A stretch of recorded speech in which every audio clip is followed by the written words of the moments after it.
Aujourd'hui, nous allons aborder la géomorphologie structurale. Qu'est-ce que la géomorphologie? C'est un mot qui peut être décomposé en trois parties. Géo qui veut dire terre, morpho, forme, et logos, la science. Donc, c'est la science qui étudie les formes de relief terrestre. En l'étudiant, elle s'intéresse à son explication et à sa description. Lorsque le géomorphologue décrit uniquement les formes de relief terrestre, qu'elles soient continentales ou marines, on dit qu'il fait de l'orographie. La géomorphologie structurale explique les formes de relief en rapport avec la structure. Donc, elle va recourir à l'histoire géologique des formations, qu'elles soient superficielles ou sous-jacentes, pour retrouver une explication aux formes de relief. Qu'est-ce qu'un relief? Le relief, c'est un assemblage de formes de terrain qui sont constituées de systèmes de pentes. Et les systèmes de pentes sont constitués de lignes de pente.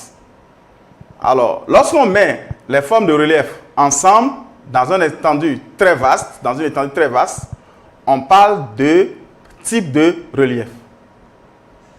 Alors, ces formes élémentaires de relief sont à des degrés divers dérangées par les agents de la géodynamique externe, ce qui donne naissance à des formations superficielles qui peuvent être conservées ou non.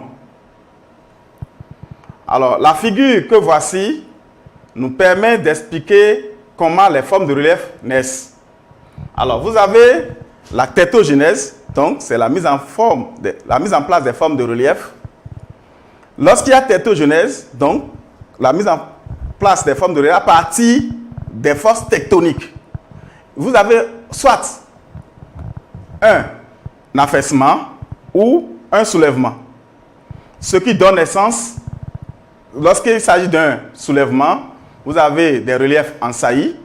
Lorsqu'il s'agit d'un affaissement, vous avez des dépressions qui, avec le temps, vont subir les effets des forces externes au globe terrestre, donc la géodynamique externe, pour donner des formations superficielles. Et donc, lorsque nous sommes sur un relief en saillie, ces formations superficielles ne sont pas conservées.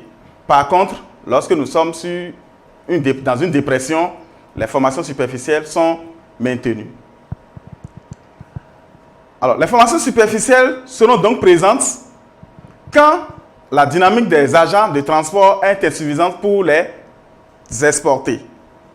Cette dynamique est par ailleurs influencée par la pente topographique, le développement de la vallée et l'importance des reliefs environnants.